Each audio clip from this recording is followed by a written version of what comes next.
When you think of likely terrorist targets in the United States, you think of places where it's happened before, New York, Washington, or other big cities like Chicago or Los Angeles. But a small town in Ohio? That's where, long before 9/11, authorities found a huge cache of explosives and weapons. The accidental discovery in a self-storage facility left federal agents scratching their heads.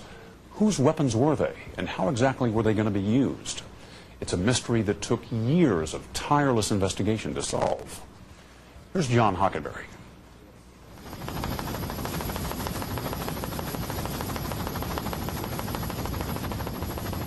Bedford, Ohio is on the road to nowhere. A little town where the freight train stops only once a day. Few would call this place a destination. Not so long ago, you would have gotten laughs if you had suggested this bedroom community had any connection to a global terrorist network. All the people who live in Bedford, Ohio could have fit into the World Trade Center with room to spare. But long before the attack on the Twin Towers, investigators believe this town had its own very real brush with terrorism.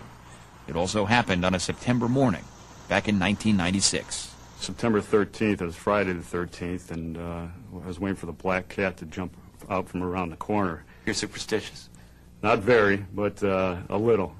Pete Elliott is a special agent for the Federal Bureau of Alcohol, Tobacco, and Firearms, the ATF. Based in nearby Cleveland, he works mostly violent crime cases involving firearms and explosives. But he was about to embark on a case like none he had ever seen. What began as a routine case would take 4 years to solve. In the end, it would bring renewed attention to a shadowy world where terrorists out for revenge used bombs and assassinations for a cause they believed was just. And it would lead to suspicions that a prominent member of a northern Ohio community, a man with influence and friendships at the highest levels of the U.S. government, was somehow connected. A man who thought his secrets were safely locked away, even from a dogged federal agent by the name of Pete Elliott. It started with a seemingly ordinary phone call just after 10 in the morning from the Bedford police. At the time, Pete Elliott didn't think it would be a big deal. Typically, or weekly, as ATF agents, we deal with firearms and explosives. Bedford Police. The Bedford police told Elliott they had just gotten an urgent call from a local business. For veteran detective Tim Alexiak, it was anything but routine. I suppose you get a lot of calls as a local cop, and some of them are bigger deals than what it sounds like on the call, and some are smaller deals than what it sounds like on the call. That's right. Where did this one fit? This was in the top 10. The police had been alerted by the manager of a self-service storage facility on the edge of town. Someone who had rented one of the units had stopped making payments. After waiting 6 months, the manager got annoyed, cut the lock off, and opened the door. Then she called police. There was a real sense of urgency, We didn't know exactly what we had until we got there. I was one of the first officers on the scene.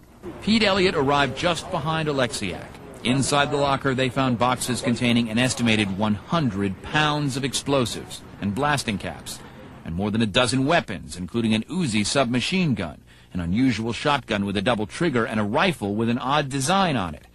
They also found a bank deposit envelope and an old trench coat. Those items would get a lot of interest later, but it was the dynamite that got everyone's attention that morning. What state were they in? A bad state, deteriorating, leaking, crystallizing. On the boxes, we can tell that they were manufactured in 1976. So we knew we had old dynamite. So essentially what you're telling me is that that storage unit, all by itself, was a bomb. Absolutely. A bomb whose potential destructive power became apparent immediately. The storage locker was just over the fence from a gas station and right next to an interstate. Across the street was a daycare center. And just down the block was a school. Is it illegal to have explosives in a storage unit? Yes, definitely. And in this case, 20-year-old explosives next to a gas station and a daycare center or school, definitely illegal. Ironically, on the boxes of blasting caps was a less than subtle reminder that explosives and children don't mix. Bob Reed was the Bedford police chief in charge of the scene that morning. How many people do you think were threatened on that day? Well, you have a student population of about 300 at the elementary school. And the daycare, I believe there were 75 to 100 kids there. The interstate highway, which is close, you have thousands a day that go by there. So that particular day, it'd have to be at least 750 people that were at the possibility of an explosion and of a tragedy. Everyone's nerves were on edge. No one who responded to the call had seen anything like it. Tim Alexiak grew even more concerned after he talked to the bomb squad technician on the scene. I've never had that situation before where a bomb tech would actually say, I only want myself and one other bomb person here. I want everybody else out of here. It's never happened before. So we knew it was a very volatile situation at that point. Dynamite gets more unstable over time. ATF experts would later say that the explosives were so volatile, a bug crawling across this dynamite might have been enough to set it all off. It leaked all over and you got nitrogen. The ATF and the local bomb squad knew they had to get rid of the dynamite, and fast. The highway was closed, the children evacuated. Then the explosives were removed from their boxes and taken out of town. Bob Reed was there when they were detonated. It was huge. This mushroom cloud had to go 75, 100 feet in the air, and I mean, it just mushroomed, and the ground shook. You felt this one in your bones. Oh, absolutely. It was the sound of dodging a bullet. Yeah. Bedford, Ohio was out of danger, but somehow its homespun tranquility had attracted someone with 100 pounds of explosives and a small arsenal. Who and what had been hiding out in Bedford? We were totally clueless the first day, literally. We didn't know what we had to go on. My initial thoughts that day is it had to be somebody back in the early 1980s. More than likely was mob related. Somebody that is in jail now, going to get out and going to save this stuff for a rainy day. Why else would you keep it around for that many years? The lease records for the locker didn't seem to be of much help. All the names on the lease were fake. At one point, the renter had listed an address, but it was for this convenience store in a nearby suburb. Elliot couldn't find a connection, so he zeroed in on the unusual way the rent had always been paid. Always in cash, never in check, or never leaving a trail behind. So But there was an actual person with that money coming to that storage unit. Absolutely. Every month or periodically to make those payments. Right, right. Regular cash payments made in person meant there might be a witness. Elliot discovered that indeed a manager at the storage facility was able to give ATF agents a description of the woman who had come in monthly to pay the rent in cash. Elliot thought he had his first break in the case. The manager said that this female would be in her 50s now, was small, about 5'2", petite, dark complected, dark hair, dark eyes. So we had a sketch, we had a composite of a female that was making the payments between 1983 and 1989. You looked at the sketch. Did you think that it had any value in terms of solving this crime? At the beginning, no. No. It looked like a 35, 40-year-old female. It was a pretty typical composite. About 1 in a billion. Exactly. So it wasn't surprising that when the ATF released the composite to the local media, no one called saying they recognized her. It looked like this lead was another dead end. But Pete Elliott would not give up. I've always been under the belief, and I learned a long time ago, that everything in life can be traced. And even when you think nobody's looking at you, somebody's watching you. And that you always leave behind clues, no matter what. Always. Always. Being a cop is in Pete Elliott's bones. His great-grandfather was a police chief. His father was a deputy sheriff and later a U.S. Marshal. Even after Pete himself joined the U.S. Marshal Service, he had his sights set on joining the ATF. It was my first choice. ATF agent, I take pride in work in violent crime. And I think we have one of the toughest jobs in the country in law enforcement. He is a dedicated and deeply religious man who relies on his faith when the going gets tough.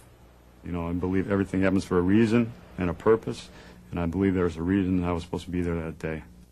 And discovering that reason became Pete Elliott's mission as a detective. Faith, some good police work, and maybe some lucky breaks, Elliott believed, would crack the case. So when the police drawing failed to turn up any suspects, Elliott tried to run a trace on the 13 weapons which had been in the locker with the dynamite. The trouble was most were so old they were untraceable, all except for the Winchester-type rifle with that unique carving on the stock. And that traced back to a female that was no longer residing in the Cleveland area. The woman who bought the rifle was now living in rural West Virginia. So with his composite in hand, Elliot set off to find her, driving through the hills and valleys of Appalachia. He spent hours looking for the right house, daring to think he was about to arrest the woman who had rented the locker. And I'm thinking, wow, this is a quick case. It's over. We've got her. But the woman who answered the door not only didn't match the composite, she also didn't know anything about a storage locker or about the dynamite inside. So I'm figuring at that point you're going, well, this might have been a lot of wasted gas spent going to West Virginia. Right. So Until we sat down and talked with her. The woman did know something about the rifle with the unusual carving on the stock. She said her son had sold the gun to her old boss, a man whom she knew by the nickname Moose. Moose owned a convenience store near Cleveland, the one with the same address that had been listed on the storage locker rental agreement. all of a sudden, out here in the middle of West Virginia, there's the address again. Right. Now I'm betting the hairs on the back of your neck are starting to stand up. Absolutely. Really? Yeah. I knew I was onto something then. As soon as he got back to Cleveland, Elliot ran a check on the store's owner, whose last name was Topolian, and a search of Ohio driver's license records turned up a woman named Lucy Topolian, whose description sounded very familiar. 5'2", slender build, dark hair, dark eyes, age in her 50s now. All that matched up to Lucy Topolian. To be sure he was on the right track, he compared the handwriting on the storage locker lease with the signature on Lucy Topolian's apartment lease. An expert said it was a match. The same person had signed both documents. So, within a month and 2 days after you opened the storage unit, you know who the woman is. Absolutely. Now, how are you feeling in your gut? We knew. We knew we had her then. But why? Why would a female have 200 pounds of explosives, 13 firearms, a trench coat, all this stuff? Why? So we had to find out. By October of 1996, just a month after a deadly mystery nearly exploded in the town of Bedford, Ohio, Pete Elliott thought he'd solved it. He had developed important clues about one of the rifles that had been confiscated. And armed with a composite, he and Detective Tim Alexiak went to the suburban Cleveland apartment of Lucy Topolian, the woman they believed had rented the storage locker. It was a tense moment. We knock on the door, a female answers, and it was pretty astonishing that after all that time, she still looked very similar to that composite. And that was a huge break, and you want to jump out of your skin at that time, but you can't. Once again, just like when you went to the door in West Virginia, you were praying as an investigator that we were going to see a short, kind of salt and pepper haired, in her 50s, Mediterranean-looking lady, right? Right. Did we find her? We found her. More surprising than what she looked like is what she had to say. Lucy was once married to Murad Topolian, the owner of the convenience store, whose nickname she said was Moose. Her former husband had asked her to secretly rent the locker, but she insisted she never knew what was inside.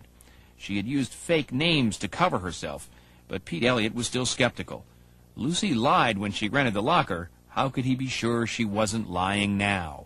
I wanted to corroborate what Lucy Topolian was saying, and we had her place a phone call to her ex-husband, who is now residing in Miami.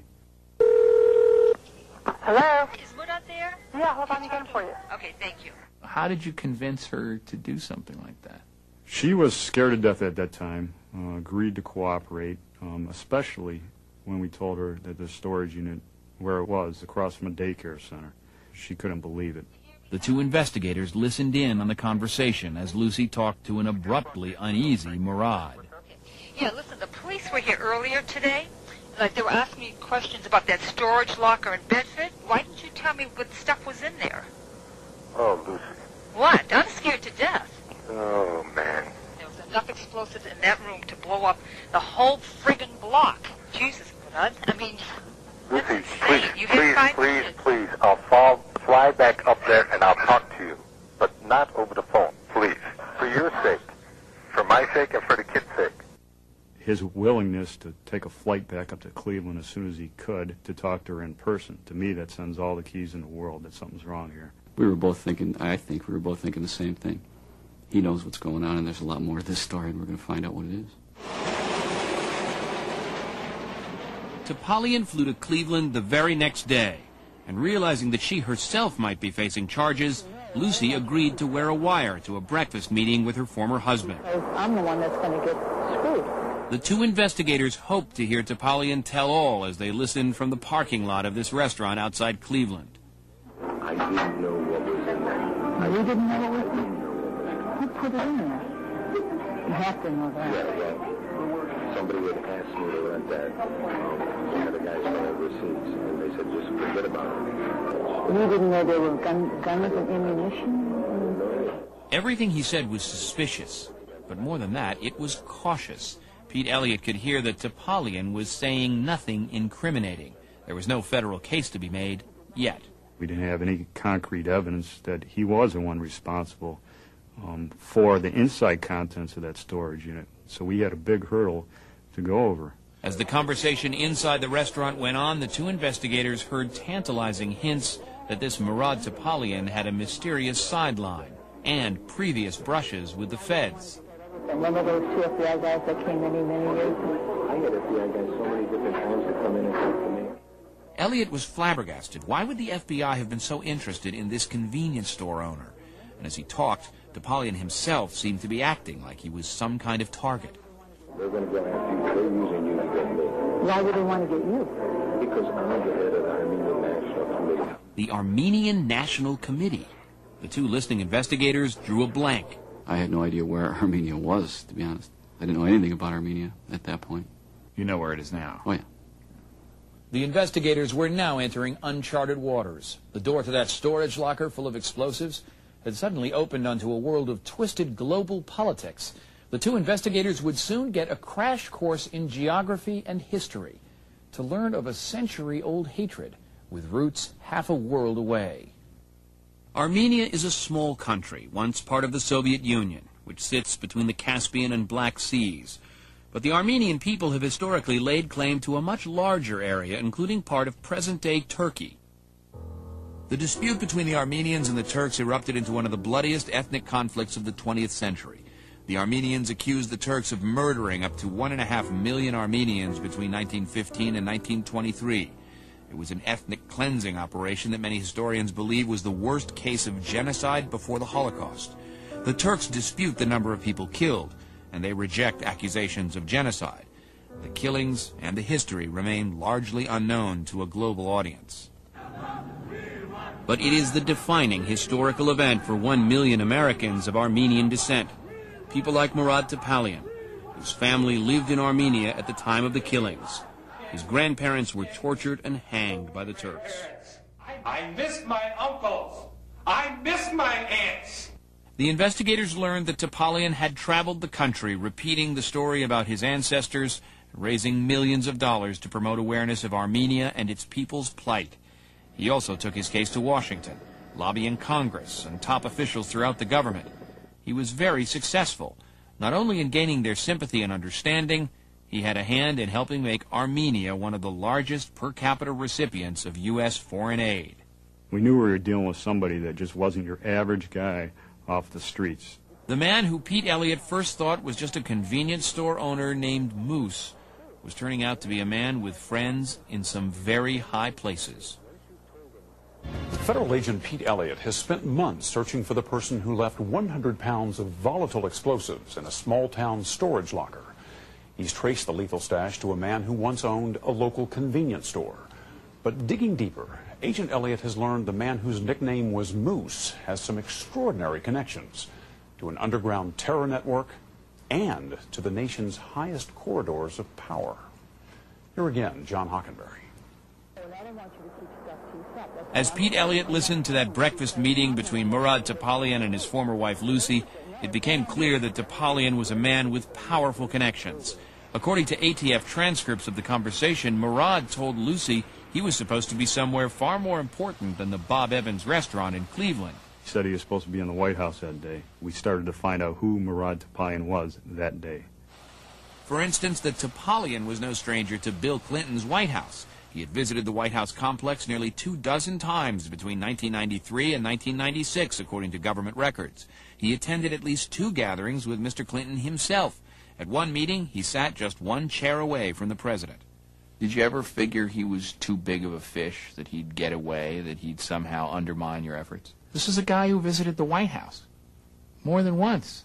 Right. A lot more than once. Right. I was concerned. I was definitely concerned. I was told by witnesses during this case that they were told by him that I was going to be transferred during this case, that there was no case against him, that this case was a farce and was not going to be going anywhere. Topalian's resume looked squeaky clean, above reproach. He was a lecturer at the State Department, someone who had testified before Congress, an upstanding vice president of a community college. But Pete Elliott was convinced there was another side to Murad Topalian.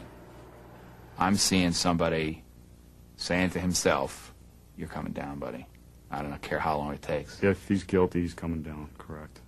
Murad Topalian, a man with powerful allies, versus Pete Elliott, an unheralded middleman at the beleaguered ATF.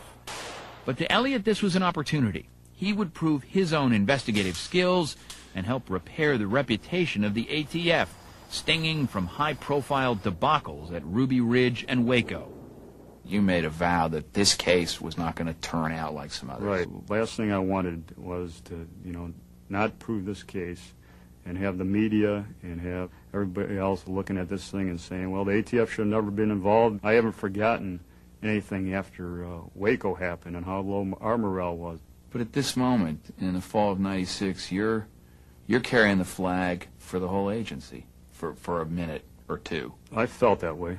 It's amazing that all these objects here tell a story. Everything left behind something, some type of clue. But would those clues provide the answer to two key questions? Why would a prominent person like Murad Topalian have a locker full of explosives and guns? And what connection might the locker have with Armenia? Remember what Topalian had told his former wife on that hidden camera tape. I didn't know what was in there. We had an obstacle on our hands. We had to show somebody had knowledge of the inside contents of that storage unit to make it a prosecutable case. Clearly 100 pounds of dynamite would not be easy to overlook if it were stacked in boxes inside a small locker, nor would the danger it posed be easily ignored. We asked the ATF to show us how much damage 100 pounds of dynamite could do. Notice how careful these experienced people are. Then remember that the dynamite inside the locker had begun to crystallize and had become highly unstable. Pete Elliott knew the danger, and he was determined to find out who had left the explosives behind. Although the original dynamite inside the locker had been destroyed, Elliott had kept the boxes, which still had on them something called the shift date code. The code acts as a kind of fingerprint, allowing the explosives to be tracked to the manufacturer. ATF records showed this particular dynamite had been stolen in 1976 from a construction site in Michigan. Nearly 2 decades had passed, and the case was never solved. Poring through the case file, Elliott found one of the prime suspects. But would he talk? It's all how you ask questions and present questions. I ask everybody right off the bat, do you believe in God? Do you believe that there's a purpose for everything? And boom, he did the right thing. And a secret locked away for years becomes another piece in Pete Elliott's emerging puzzle. The man said he'd been hired in 1976 by Murad Topalian to acquire the explosives and have them delivered to Cleveland. So suddenly you had witnesses against Topalian. Right. You had connections from the explosives to Topalian. What about the weapons? We were able to develop a number of witnesses that could show Mr. Topalian possessed and in some cases requested certain firearms, and we were able to link those directly to Murad Topalian and place them right in his hands. But what, if anything, did Topalian do with the weapons? As Elliott crisscrossed the country, one witness led to another. He began to hear unbelievable stories about a large group of people who had formed a network in the 1970s, a network of terrorists which operated throughout Europe and North America. What did you begin to learn? I learned that between 1975 and 1985 that there was a number of unsolved bombings. There was a number of unsolved assassinations that took place. It was a wave of terrorism which swept across Europe and North America during the 70s and 80s, all aimed at Turkish officials and businesses. Armenian groups claimed responsibility for assassinations of Turkish officials in the Netherlands, France, and Canada, as well as bombings in London, Paris, Los Angeles, and New York. But were they connected? Elliott was able to link the explosives from the storage unit with 2 bombings in 1981, one outside the Turkish consulate and another at the convention center in Anaheim, California. All of a sudden, the explosives in the storage unit have in common explosives that have been used in actual terrorist incidents. All directed at Turkish individuals. All directed at Turkish individuals, most, if not all, with Armenian suspects. Correct. Armenian extremists at the time claimed responsibility for the attack, saying they were designed to avenge the millions of Armenians murdered in 1915. Elliott learned that some of the crimes in the U.S. were carried out by the youngest members of that network, many of them teenagers at the time, who were devoted to the Armenian cause. Every single Armenian witness that I interviewed believed in their hearts and in their minds that the genocide took place and that their cause was legitimate. These previously classified documents obtained by Dateline show that as early as 1981, the FBI was aware of an underground organization of Armenians, a network in which members anticipated orders to shoot or bomb someone. In a chilling echo of al-Qaeda's tactics, according to Elliott, the witnesses said that many of them were sent to training camps as far away as Beirut, Lebanon. They were taught a variety of skills, including specialized training in how to use guns and explosives, techniques of disguise and infiltration, all useful for staging attacks. They'd go in and infiltrate Turkish ambassadors' offices. They'd dress up, in some instances, like a Turkish reporter. They'd surveil everything in there and come back and report it back to one person. Members of the network told Elliott they had used those very skills in a brazen attack 20 years ago at the United Nations. The area around the United Nations is ordinarily quiet on a Sunday afternoon. October 12, 1980 was no different. Only a few strollers out and about. So it wasn't surprising that no one noticed a blue Chevy parked just outside the Turkish mission to the UN, just across from the main headquarters. Inside the car, someone had packed 5 sticks of dynamite. Pounds of explosives left inside the storage locker in Ohio. But as the ATF showed us, even a 5-stick car bomb creates an enormous blast. The bomb outside the Turkish mission went off at about 10 in the morning. 3 people were seriously hurt, and the building was severely damaged. I saw a sheet of flame come up from the car, pieces flying in all directions. Not long after the New York blast, a group calling itself the Justice Commandos for the Armenian Genocide claimed credit for the attack, as well as attacks that same day in London and Los Angeles. But the UN attack was by far the most serious. Mr. Topalian had sent a number of people to canvass the United Nations prior to that bombing. They reported back to one person, and that person was Mr. Topalian. Elliott says he was told that Topalian was directly involved in planning the operation, had hand-delivered the dynamite, and personally directed planting the car bomb. Now you're about as far as you can get from your original theory of the Cleveland Mafia. Right. And it's beginning to look like some sort of international terrorism network. Yes, definitely. Pete Elliott was discovering that Murad Topalian was not just a man who could use his charisma to schmooze with the President of the United States and members of Congress. According to people who knew him, he was also a man who could use that charisma to mobilize others to violence in the name of the Armenian cause. I can tell you that every single Armenian told me stories about their grandparents and about their relatives and how generations were cut off. I heard it. I saw their tears. I saw them cry. I saw some of them fall to the ground, and these were bombers. These were people that handled explosives. I heard them. They had a lot of respect for Mr. Topalian. But the Armenian activists who had been willing to help plan and execute bombing attacks in the 80s had become teachers, doctors, and bankers by the 90s. They thought they had put their violent past behind them. These witnesses described Topalian as a leader, as someone they were emotionally connected to. Why the heck did they talk to you? They're different people now. They worked for their cause. They didn't have anything to lose 25 years ago, but today they did. Elliott wasn't the first to think Topalian might have been involved in the New York bombing. In 1988, he was questioned about it by the FBI, but denied participating in the attack. The witnesses now talking to Pete Elliott were telling a different story. In almost every case, he says, the witnesses decided to come forward only after they were told that the abandoned explosives had been left in a place that posed so much danger to so many people. They couldn't believe Mr. Topalian was stupid enough to still have these explosives, but more stupid to keep them next to a daycare center, a gas station, and a school. You've been investigating this case. You've been talking to everybody. These are people with bombs. Were you worried about something happening to you? I guess that's always in the back of your mind, and I believe you become numb to potentially what could happen to you. There was never any direct threats towards me. But some militant members of the Armenian community were worried about what Topalian might say if he was ever taken into custody. Silencing a former leader suddenly looked like a good idea. Word was out that Mr. Topalian, if he would talk, could potentially put together a lot of Armenian crimes directed at the Turks from years and years ago. So you were concerned at this point that suddenly this guy with the bullseye around his head that you've been tracking could possibly be killed? Yes.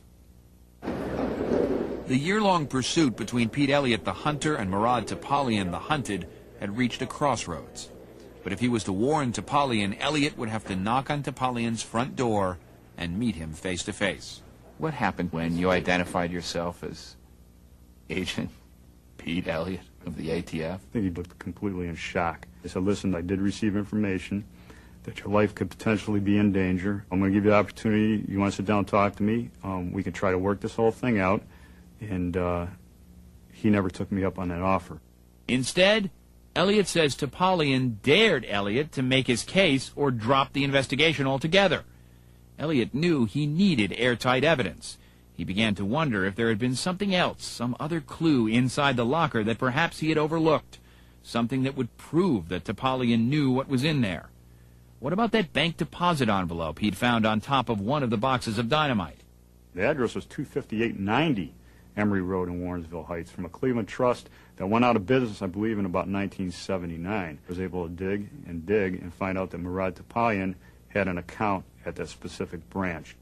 What's more, the bank branch had been just a few doors down from Topalian's convenience store. One more piece of the puzzle. But it still wasn't enough. Then Elliott remembered the final item he'd found in the locker, the torn trench coat lying on top of the explosives boxes. Sent that up to our ATF lab, and they were able to find 2 very old hairs from 20 years ago that were inside one of the sleeves, I believe, of that coat. Elliott had the hairs sent to a lab for DNA analysis. It was a long shot, but he knew the results could be critical to the case. I still remember the day when I received a call from the lab, and I think they had to actually pull me out of the roof of my building because I jumped so high when they told me it matched up to Mr. Topalian's. It was the last decisive piece in what seemed like a 1,000-piece puzzle. Elliott finally had the evidence he needed to make an arrest. Went relatively pretty easy. He got out of his car. I walked up to him and I told him he was under arrest. He was in complete and utter shock. Do you remember what you said to Pete Elliott at that moment? Yeah, as a matter of fact, we did. We shook hands, and we said we did it. We did what we had to do. We did what we wanted to do. We did it. We did what we wanted to do. So, burgers or pizza for lunch? That's about it. That's about right. That's exactly right. After a relentless 4-year investigation, federal agent Pete Elliott has finally made an arrest in the mystery of the abandoned storage locker packed with deadly explosives, machine guns, and other weapons. But after so many years, would the suspect, Murad Topalian, face justice? Here again, John Hockenberry. The wave of Armenian terrorism against Turkish interests in the United States ended in the mid-'80s. Pete Elliott's investigation had stirred up memories that no doubt many hoped had finally faded away. As for Murad Topalian, he was charged with numerous crimes, including conspiracy to steal, transport, and use explosives. The government said he had planned acts of violence against Turkish government facilities and businesses and people of Turkish descent. But he was never convicted of conspiracy or any acts of violence, including the bombing at the United Nations. Topalian pled guilty to storing stolen explosives and possession of machine guns. In January 2001, he was given the maximum sentence of 37 months in prison. In a letter to the judge, Topalian said the locker was supposed to be used to store records of people contributing to the Armenian cause, and he insisted the locker had not been opened for 15 years. Topalian always claimed that Pete Elliott's investigation was designed to discredit the Armenian cause. We don't know now if Topalian still thinks what he did to further that cause was just. He declined repeated requests for an interview. Nor do we know if he expected his powerful political connections to somehow shield him from prosecution, or if he figured there was just no way to trace him to that abandoned storage room back in Bedford. One thing is certain.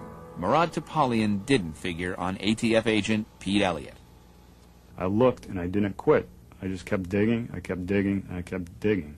But maybe that's one of the lessons here. That powerful people, like Topalian, right, sometimes get a pass, but they don't get a pass from an agent who's willing to go all the way for the truth. It may be a day, it may be a month, it may be a year, but it could be 25 years later that people, the government, could come back in your life and make you accountable for your actions that happened 25 years ago. 2 years ago, President Bush named Pete Elliott U.S. Marshal for Cleveland, Ohio. Murad Topalian was released from federal prison in 2003 and is still under law enforcement supervision until September of next year. That's all for this edition of Dateline Sunday. We'll see you again for Dateline Friday at 8, 7 Central. I'm Stone Phillips, and for all of us at NBC News, good night. Dateline is a presentation of NBC News. More Americans watch NBC News than any other news organization in the world.